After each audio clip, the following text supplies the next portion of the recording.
নমস্কার বন্ধুরা, আমার চ্যানেলে তোমাদের সবাইকে স্বাগত। আজকে আমি কমলা লেবুর রস দিয়ে কই মাছের রেসিপি বানাবো। কই মাছগুলোকে ভালো করে ধুয়ে পরিষ্কার করে নিয়েছি আর একটু কমলা লেবুর রস নিয়েছি। প্রথমে মাছে নুন দিয়ে দিলাম, এবার মাছের মধ্যে একটু হলুদ দিয়ে দিলাম। মাছগুলোতে খুব ভালোভাবে নুন হলুদটা মাখিয়ে নিয়েছি। মাছগুলো ভাজার জন্য কড়াইয়ে সর্ষের তেল দিয়ে নিয়েছি। তেলটা গরম হলে মাছগুলোকে ভেজে নেব। তেলটা বেশ গরম হয়ে গেছে, এবার মাছগুলো দিয়ে ভেজে নেব।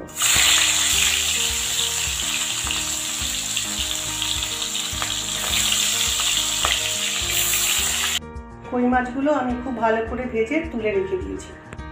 এবার কই মাছ ভাজার তেলেই 5 ফোড়ন দিয়ে দিলাম, একটা শুকনো লঙ্কা ফোড়ন দিলাম, দারচিনি একটু ভেঙে দিলাম,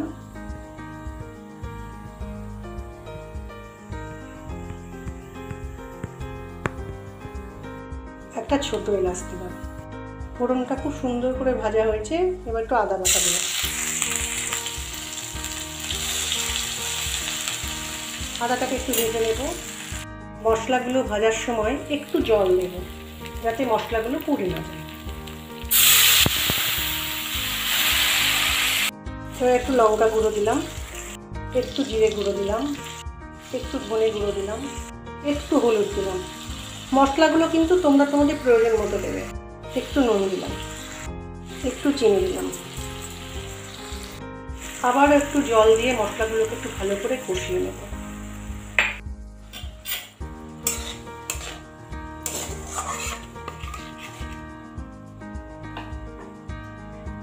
মশলাটা খুব সুন্দর করে কষানো হয়ে গেছে, এবার আমি কমলা লেবুর রসটা দিয়ে দেবো। দিয়ে একটু ফুটিয়ে নেব।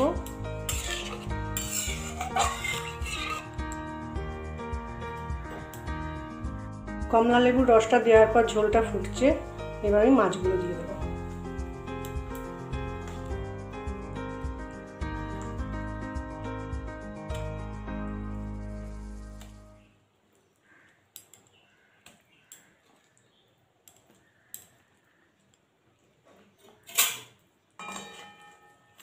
মাছগুলো দিয়ে একটু ফুটিয়ে নেব।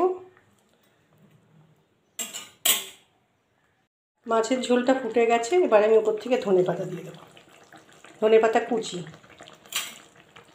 মিশিয়ে নেব।